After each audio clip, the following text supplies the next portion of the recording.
Balmanet, aujourd'hui nous sommes partis pour parler alimentation, école, collège, tout ce qui nous intéresse, la bonne alimentation de nos enfants.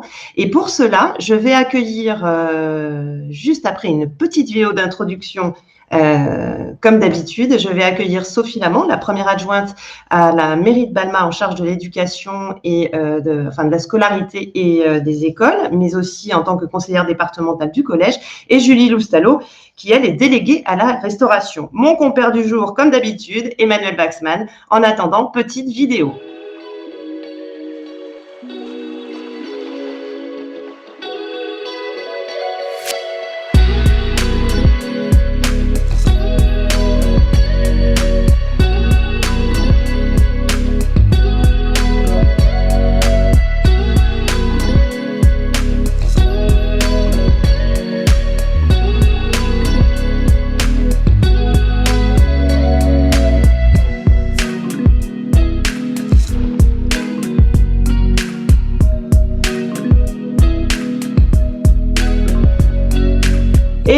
Et oui. Alors, nous accueillons dans les secondes qui arrivent Sophie Lamont, Julie Loustalot. J'accueille également. Bonjour.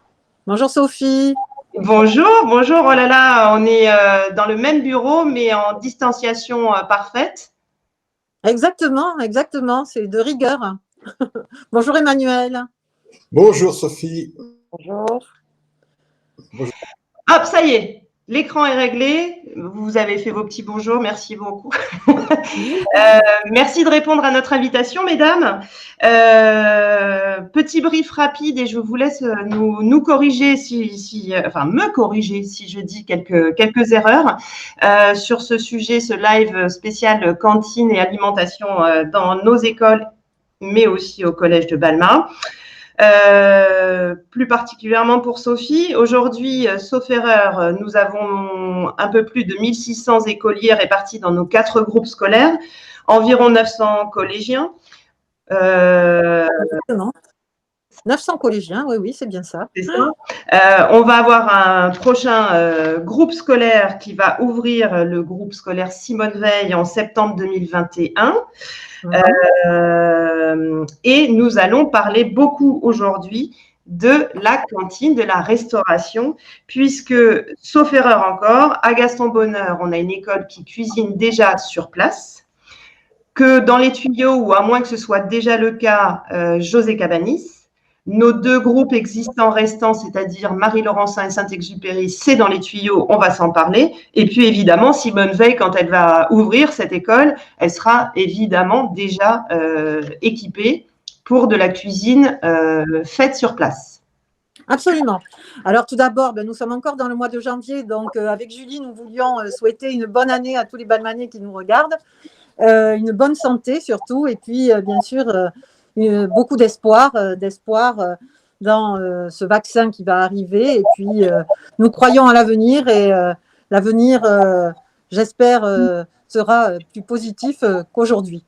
Donc, oui, en effet, Sophie, tu as bien dit 1600 enfants dans les écoles de Balma, 900 élèves au collège de Balma. Alors, pour le groupe scolaire, une ouverture en 2021 va être un petit peu décalée vu justement les contraintes sanitaires qui ont un peu décalé tout le calendrier, je dirais, de cette construction. Et nous allons plutôt vers une construction, une finition, enfin une ouverture en septembre 2022 pour ce 5e groupe scolaire Simone Veil.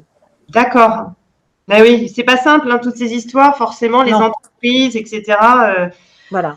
D'accord. Donc, en tout cas, septembre 2022, c'est sûr, ouvert. Oui, exactement.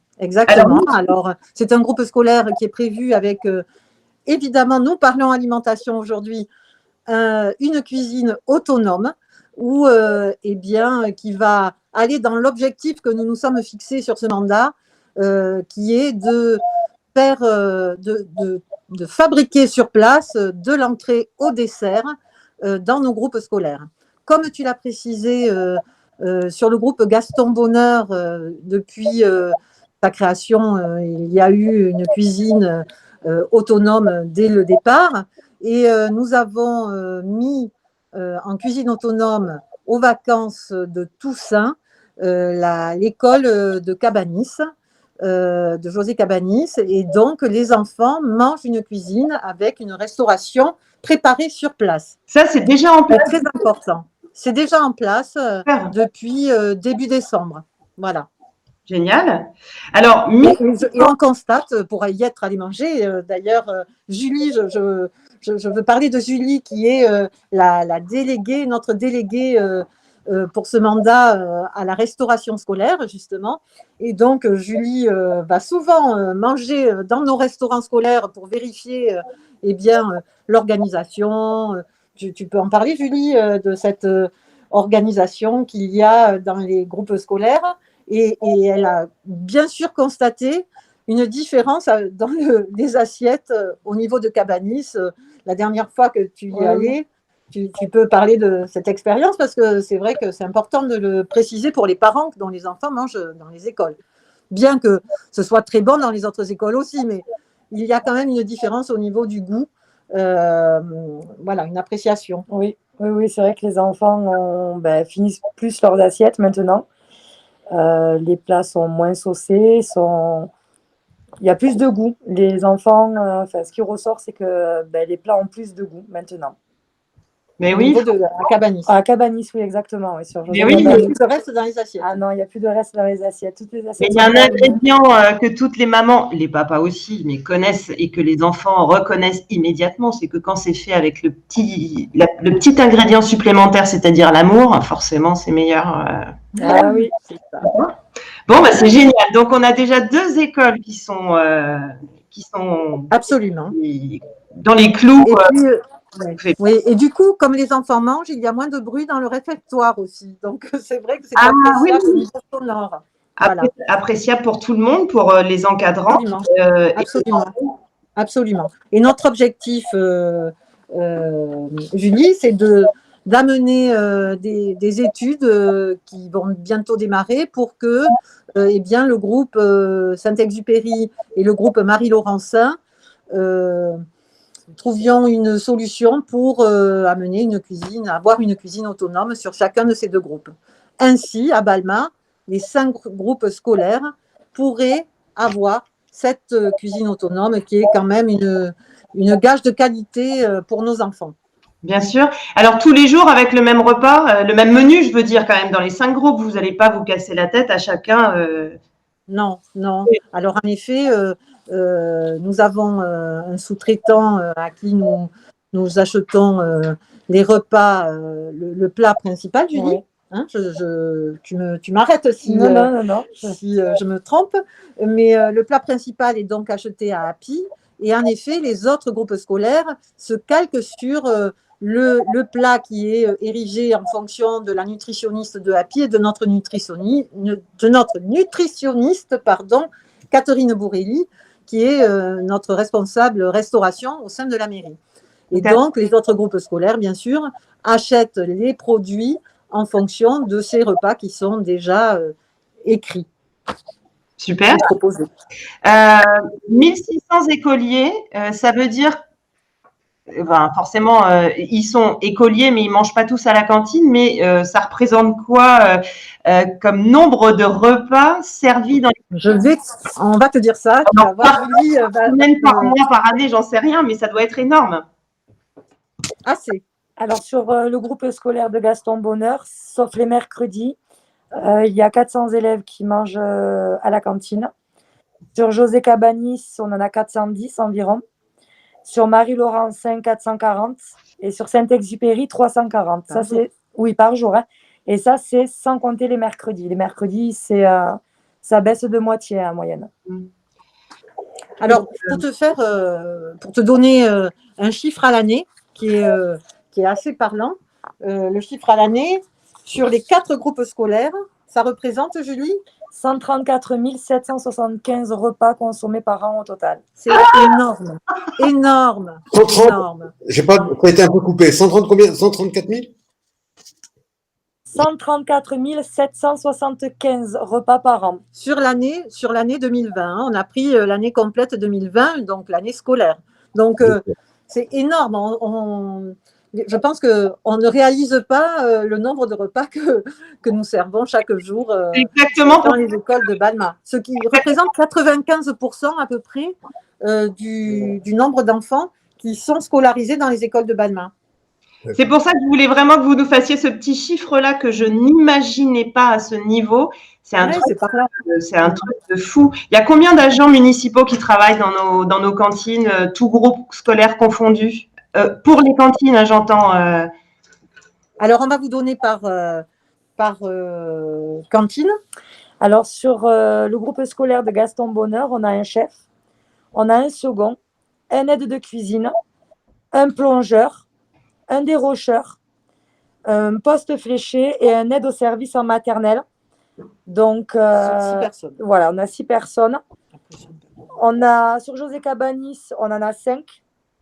Ouais. Sur Marie... Plus un maintenant. Plus un maintenant. Non, même plus 2. Parce qu'il y a les secondes de cuisine, vu qu'il y a une nouvelle cuisine sur place. Sur Marie-Laurencin, on est à 6 également. Et sur Saint-Exupéry, nous sommes à 5.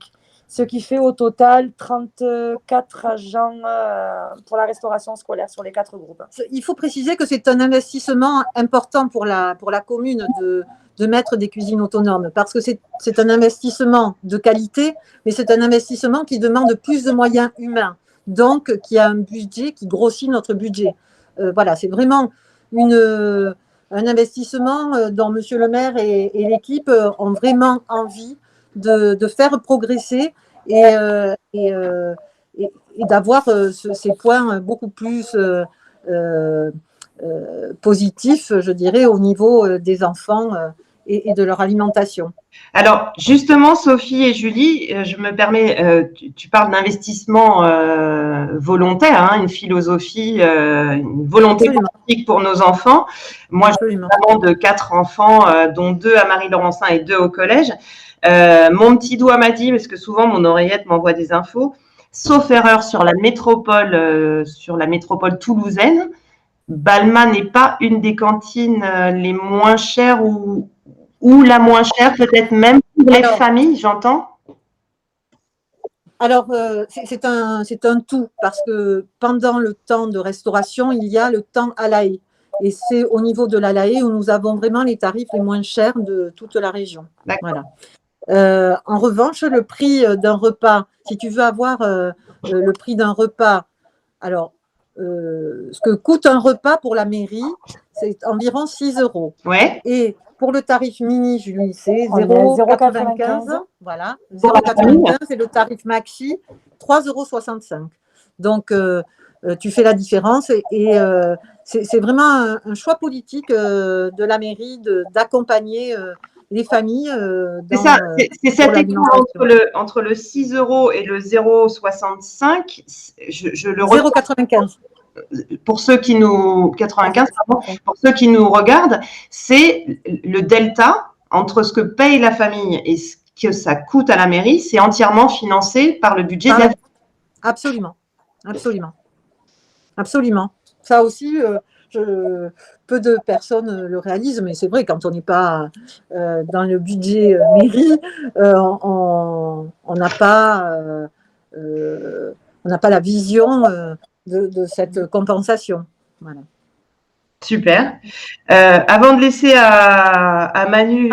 Après, je voulais dire aussi que quand on avait choisi API, parce que pour nous, c'était vraiment une volonté politique, c'était parce que le plat que nous achetons à API, qui est de 6 €, bien sûr, il y avait plusieurs candidats pour choisir notre fournisseur. Et ce que nous voulions, c'était vraiment que sur ces 6 €, il y ait vraiment plus de 90% de prix concernant l'alimentation, voilà, concernant la qualité du produit, et non pas le transport, parce que forcément, eux, c'est sous-traitant, dans le prix auquel ils vendent le produit, ils comprennent, eux, l'essence qu'ils mettent dans le transport, plus le prix du produit. Mais nous, vraiment, ça comptait pour nous que API, qu'on choisisse vraiment un fournisseur proche de Balma, puisqu'il est juste à la sortie de Balma, à côté de la clinique de l'Union. Donc, vous voyez, le prix est vraiment mis sur le produit. Ça, c'était primordial pour nous.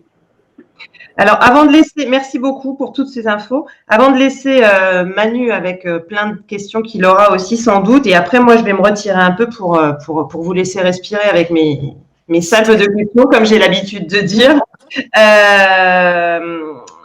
La loi impose au 1er janvier 2020, encore une fois, vous me corrigez si j'ai tort, 20% de produits bio, ça on les voit apparaître depuis déjà longtemps à Balma sur les menus.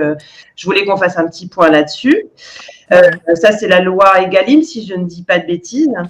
Et puis l'idée aussi, c'est de trouver un sourcing pour nos cantines au plus proche de nos producteurs locaux, les moins éloignés, les plus qualis.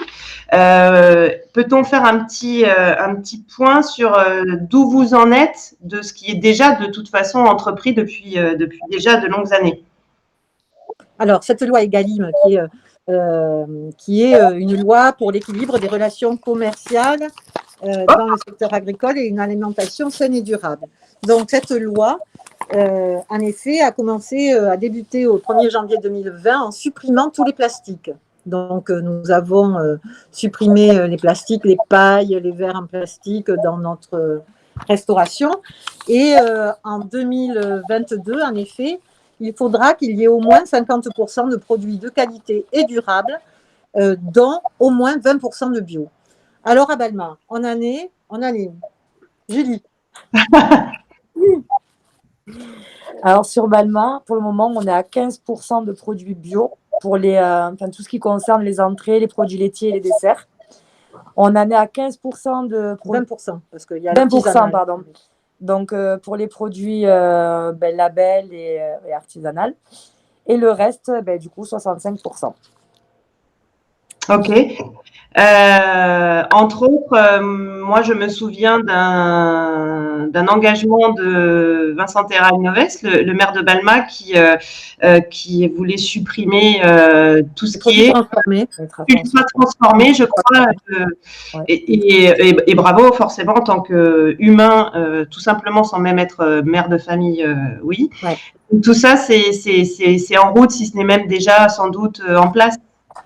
Alors, en effet, on est en train d'étudier et de revoir aussi les critères des marchés parce que, comme vous le savez, l'alimentation passe par des marchés et les contrats de marché doivent avoir certains critères.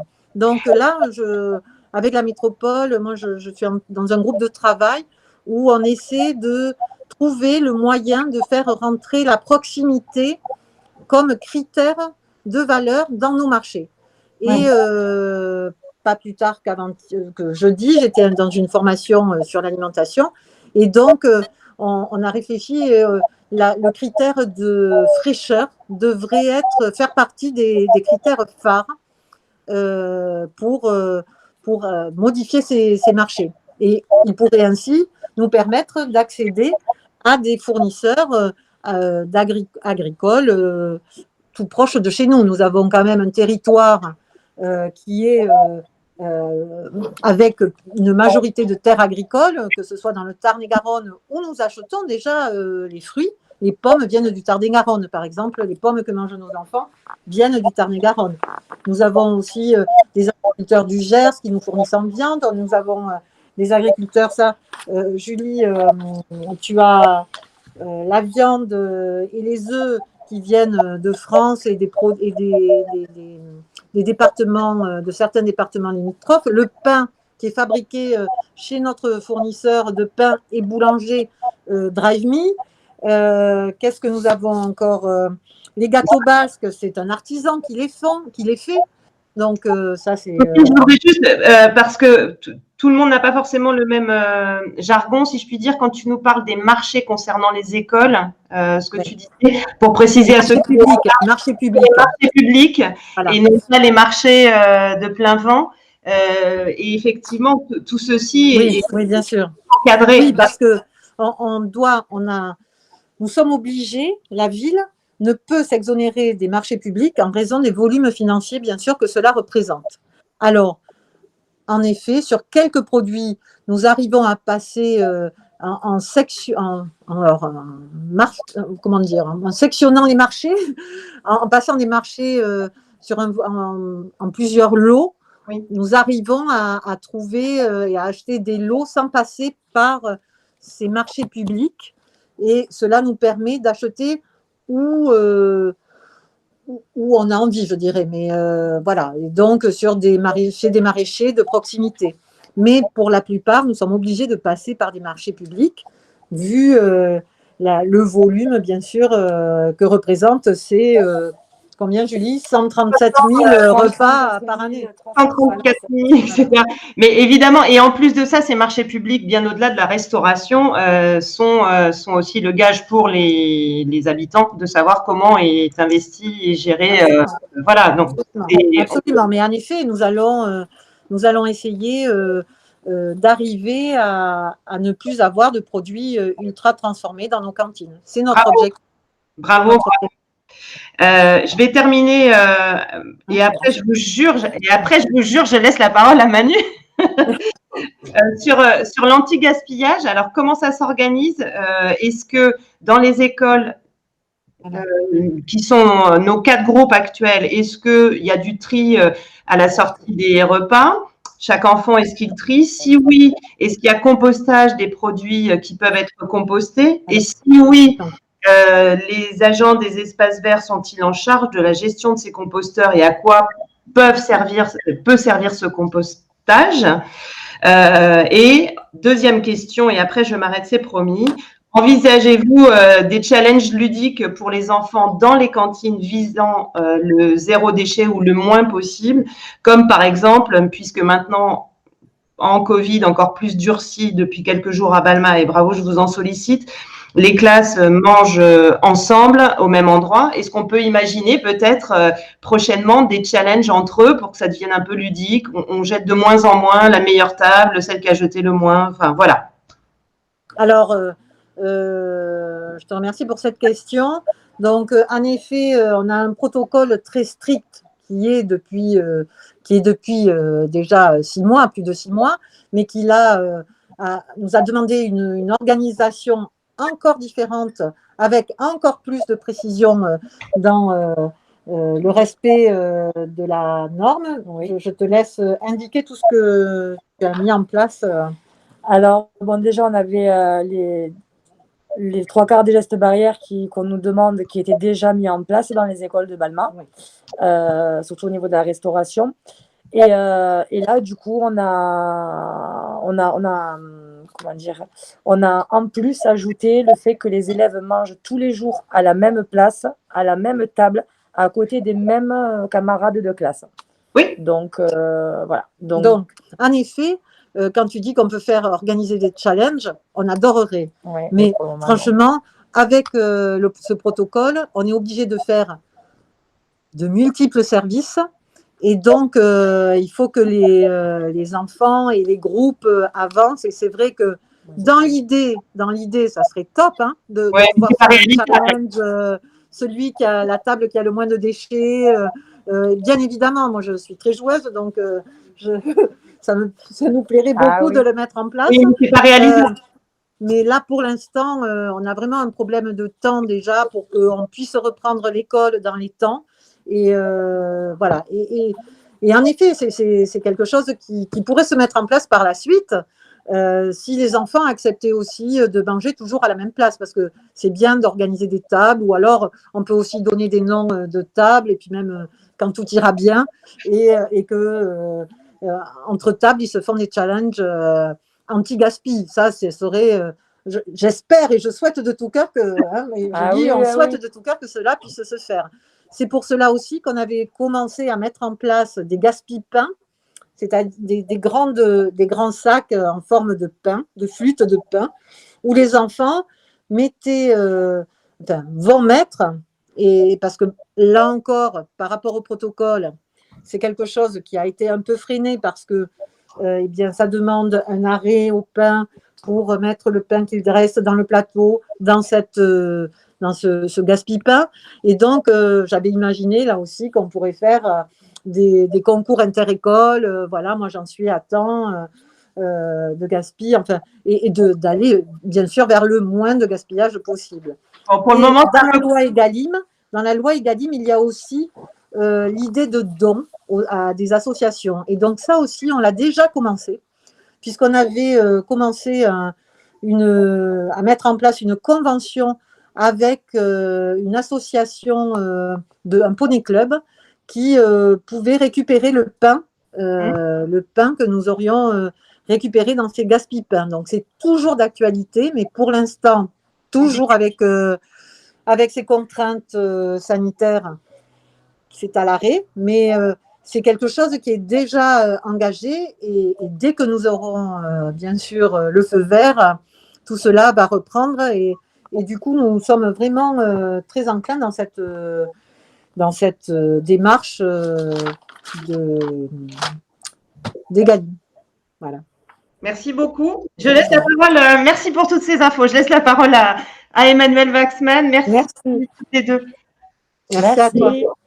C'est formidable, vous avez déjà répondu aux 3/4 des questions que j'allais poser, mais c'est pas grave. Il y a quand même un point, on a parlé des écoles, je voudrais parler du collège un instant, au niveau de l'alimentaire aussi.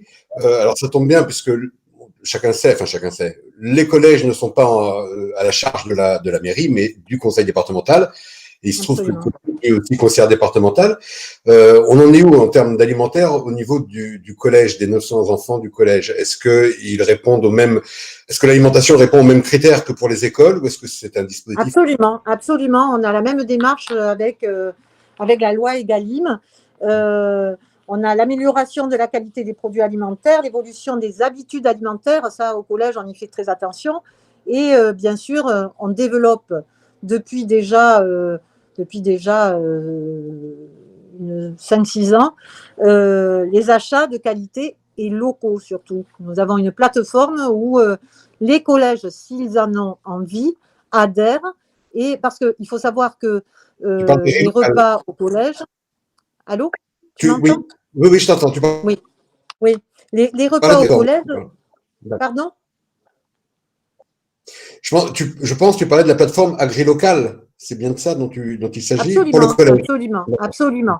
Donc, par exemple, sur 92 collèges, il y a 76 collèges, 84 collèges sur 96 qui sont équipés d'une cuisine pour fabriquer les repas sur place et qui achètent leurs produits sur AgriLocal. Voilà. Donc, alors après, chaque collège est indépendant. Hein. Ça, il faut le savoir.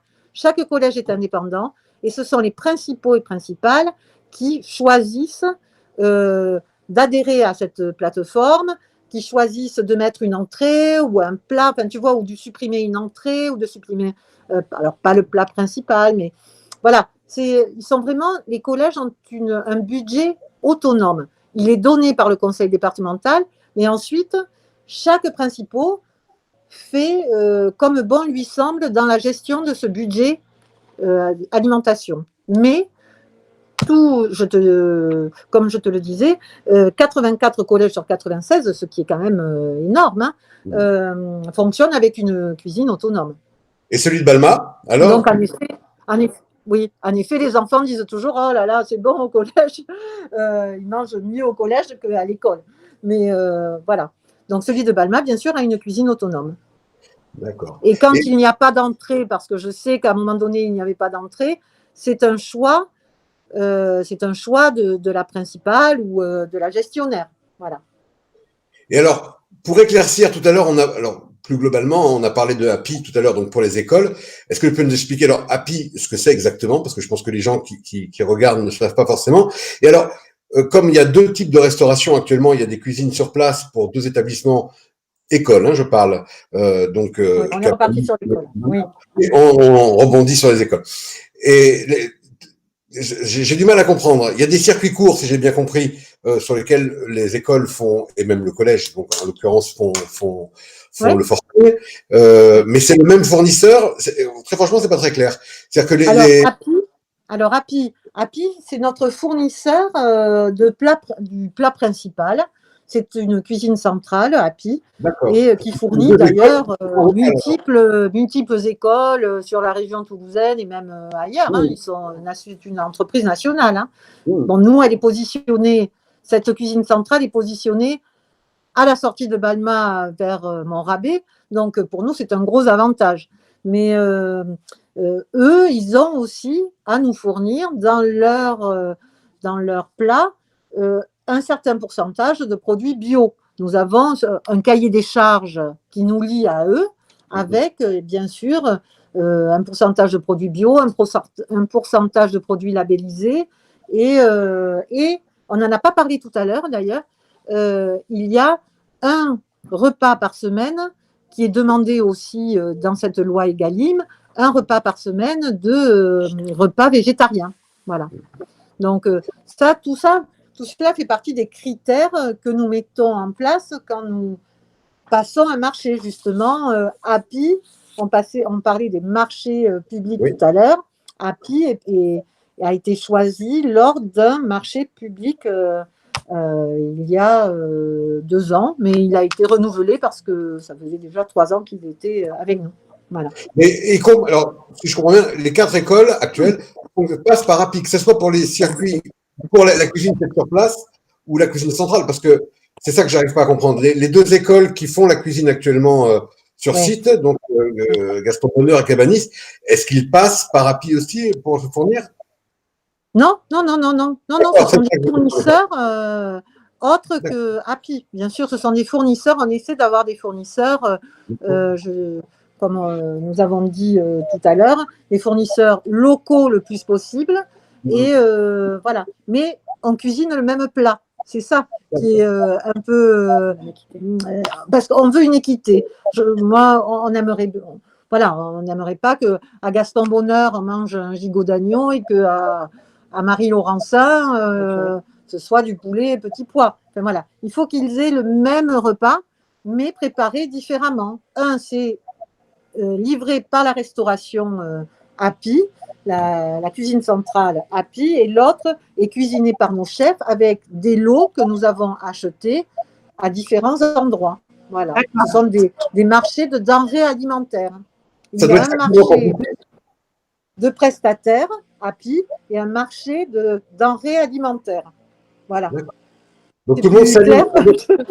Oui, c'est clair, mais je trouve ça très compliqué. Je me dis que. Oui, mais c'est sûr. On peut payer sur un même menu, sur le même gigot, enfin sur un gigot, mais qui ne peut pas fourni par le même fournisseur. Oui, absolument. Et il n'y a pas moyen de faire que les établissements aient une vraie autonomie, c'est-à-dire qu'on puisse avoir des repas différents. Alors effectivement, qu'on ne mange pas forcément les mêmes choses dans les 4, voire bientôt 5.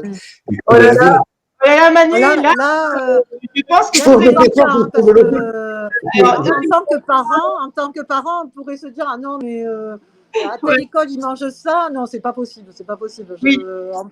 Faut pas rentrer là-dedans. Oui, mais alors, dans un monde peut-être. Je veux dire, tous les mêmes mais là, non.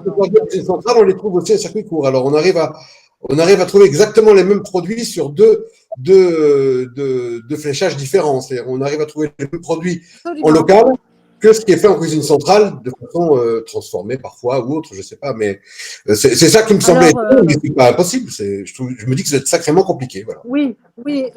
Oui, et puis tu vois, on ne pourrait pas être dans une rupture d'égalité du service public, quoi. C'est pas possible, en fait, c'est pas concevable. Mais en même temps, tu parles de produits ultra transformés. Il y a des produits ultra transformés qui sont par exemple les nuggets de poulet que nous sert Happy, mais nous aussi, quand pour l'instant, on achète aussi des nuggets. Alors, je vais te dire, hein, les enfants raffolent des nuggets. Hein. Quand il y a des nuggets de poulet, il ne reste plus rien dans l'assiette. Hein. Alors, c'est ultra transformé, certes, mais pour l'instant, que ce soit Happy ou la cuisine restauration sur place, on a aussi des nuggets de poulet. Pour l'instant, on ne peut pas faire avec le nombre d'enfants qu'il y a actuellement, des nuggets comme à la maison, avec du pané qu'on ferait avec des biscottes, tu vois, voilà. Ça reste de la restauration collective. Bien voilà. sûr. Oui, mais pas avec la même On essaie de tendre vers l'excellence, on y travaille et je trouve que vraiment, c'est Vincent, enfin, Monsieur le maire et son équipe, voilà, on travaille en complémentarité, hein, que ce soit Julie, que ce soit Thomas Rodson aussi dans la démarche de la lutte contre de la biodiversité et de la lutte contre le gaspillage. Voilà, c'est quelque chose vraiment collectif et qu'on met en place tous ensemble Et alors, pour qu'il y ait une vraie pour le égalité, bien-être des enfants. pour qu'il y ait une réelle égalité entre tous les enfants des 4 groupes, bientôt 5 scolaires de Balma, alors j'imagine que c'est très compliqué de faire l'installation. Je crois que ça a coûté 45 000 € à Cabanis d'installer une cantine sur place. Et j'imagine que pour des écoles qui ne sont pas prévues au départ pour recevoir ce type d'équipement, ça doit être compliqué. Est-ce qu'on a une idée à peu près de l'horizon auquel on pourrait envisager que Marie-Laurencin et Saint-Exupéry puissent elles aussi avoir Absolument, Emmanuel, on est en train d'y travailler. On a déjà engagé des réunions avec Catherine et le staff technique pour faire une étude de faisabilité. Et voilà, c'est engagé sur ces 2 groupes. D'accord. On espère qu'on pourra le faire sur ce mandat, j'espère bien. Voilà. En tout cas, on va pousser dans ce sens. Ah oui, bien sûr. C'est un très beau challenge, c'est un très bel objectif. Encore une fois, pour être maman de 2 qui sont encore à Marie-Laurencin, qui vont un jour aller au collège, mais bravo. Enfin, nous aussi, nous sommes des mamans. Hein, et, c'est bien, ouais. Même si mes enfants ne mangent plus à l'école, ils y ont mangé. Et c'est vrai que voilà, hein, c'est quelque chose qui est important pour une maman, que les enfants mangent bien. Et puis, quelquefois aussi, on s'aperçoit que pour certaines fois, on sert à l'école des repas équilibrés et quelquefois, c'est le seul de la journée. Qu'il soit avec un équilibre de protéines, de tout ce qu'il faut pour les enfants. N'est-ce pas, Julie? Oui. Je reviens, pardon, parce que j'ai fait 2 questions en une avant de disparaître un petit peu. Sur le compostage, est-ce qu'il y a du compostage dans les écoles c'est quelque chose que l'on va tester. On va mettre une école. Pour l'instant, je ne dis pas laquelle, mais on est en train de voir. Alors ça, c'est avec la partie de Thomas Rodson. On va mettre en place un compostage, une table. On va commander une table de tri et mettre en place un composteur sur un groupe scolaire. Voilà. Mais tout cela est une démarche aussi qualitative et qui a un coût. Parce que, bien sûr, il faudra qu'on fasse ce tri après avoir été trié par les enfants. Il faudra que des agents aillent amener tout cela au compostage. Donc, voilà, c'est quelque chose qui est en train de se mettre en place et qui, j'espère, aussi, notre objectif, c'est de le réaliser sur tous les groupes scolaires, bien sûr.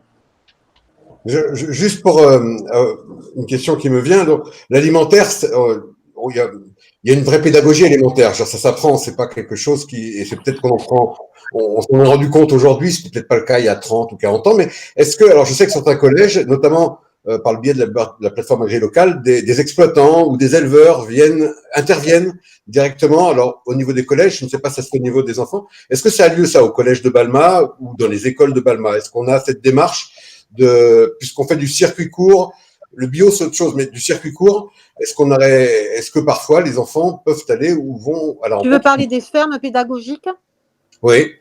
Comme je sais que ça se fait dans les collèges, des exploitants viennent parler de leur travail, voilà, pour voir à la source. C'est une question. Oui, je dois dire que c'est quelque chose qui, bien sûr, va dans notre démarche globale, hein, mais qui est très freiné aujourd'hui avec les contraintes sanitaires que nous avons et que nous devons appliquer au sein des écoles. Voilà.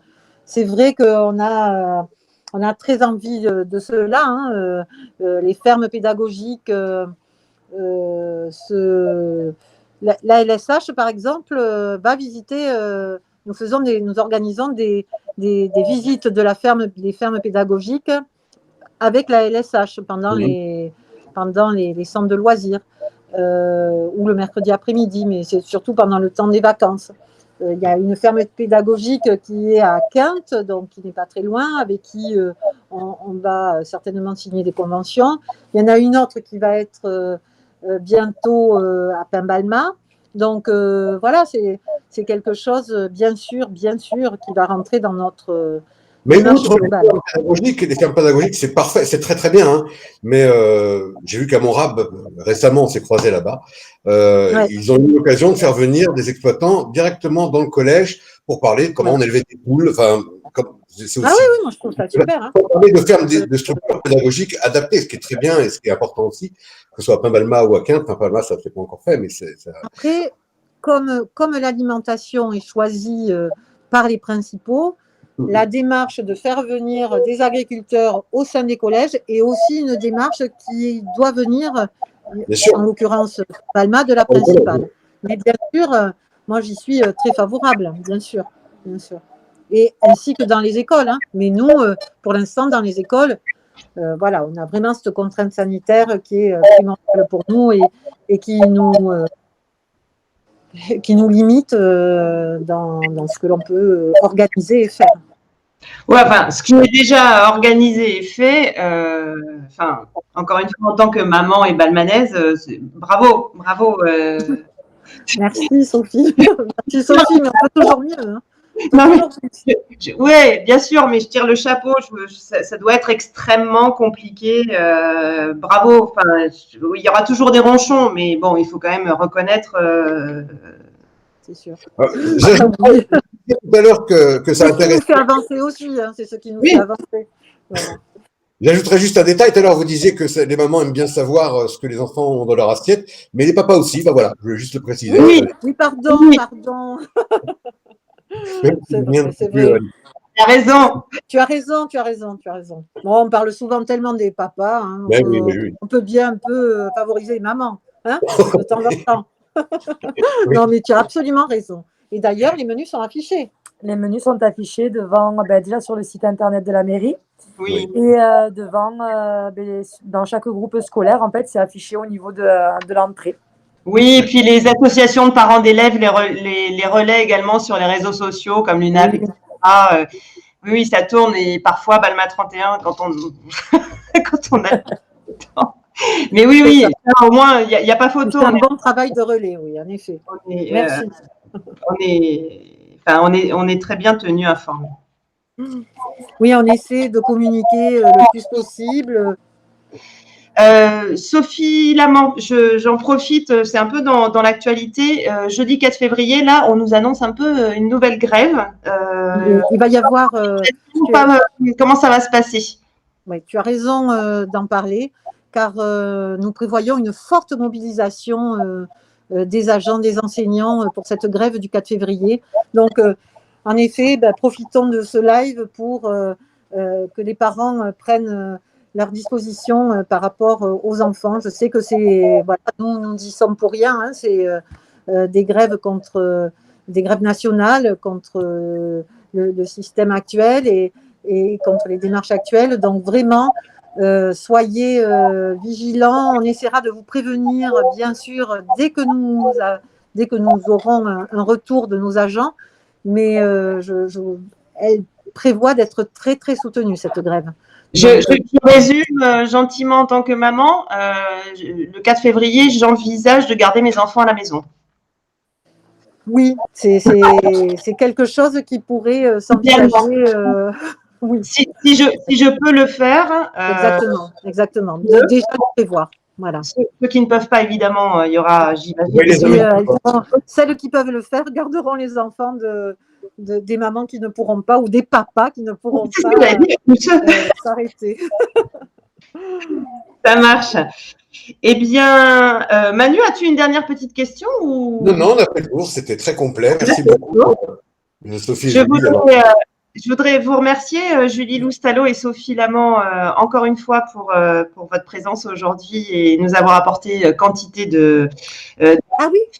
pardon Sophie, on n'a pas parlé de quelque chose parce que les parents d'élèves élus sont invités à venir goûter, bien sûr, les repas de midi. Et donc, une fois, Oui, moi, j'ai pas eu le droit, mais je suis pas entre parent chaque d'élève. vacances, Moi, j'ai pas eu le Pardon droit, mais je suis pas parent d'élève. Les parents d'élèves élus, on verra peut-être une exception. Non, non, Pas une non, non, non, exception. non, pas de Non, mais voilà, c'est vrai qu'une fois, entre chaque vacances, les parents d'élèves peuvent venir voir et manger, voir l'organisation du midi et deux. Julie les recevra et avec Madame Bourrelli, avec Catherine Bourrelli. Et donc, voilà, il suffit qu'elle s'inscrive une semaine avant pour qu'on puisse organiser, que Julie puisse se libérer. Oui. Et voilà, donc Elle contacte la mairie avec plaisir directement. parce que… Elle contacte Pardon la mairie du collège. C'est parents d'élèves élus, hein, on entend bien. Absolument, absolument. Contacte la mairie. Absolument, absolument. Les parents d'élèves le savent. Bon, voilà, on le dit, on se voit toujours au conseil d'école. Et donc, c'est quelque chose qui se passe bien. Donc, mais c'est important qu'ils viennent voir sur place comment ça se passe. Voilà. C'est la transparence. Bien sûr. Merci encore. Julie Loustalo, Sophie Lamant, Emmanuel Waxman, merci beaucoup encore. Merci à vous deux. Merci à vous. Semaine prochaine, on va faire une semaine spéciale culture avec François Gineste, élu à la culture pour information. Alors là, lui, il a 3 jours d'interview. Le vendredi, comme tous les vendredis, et puis on rajoute le samedi et le dimanche. Et le dimanche, vous allez voir, on a une guest star, un invité mystère que vous connaissez pour ceux qui avaient l'habitude de fréquenter les lieux culturels à Balma, qui n'est pas balmanais, mais qui est très connu. Un petit peu partout. Bref, je vous invite à suivre les 3 lives de François Gineste que nous ferons donc la semaine prochaine. Sophie, Julie, Emmanuel, encore une fois, merci du temps accordé, de votre active source d'informations sans aucune retenue donnée. Merci beaucoup. Merci à toi, Sophie. Et à très bientôt. À bientôt. Ciao. Merci beaucoup. Au revoir. Au revoir.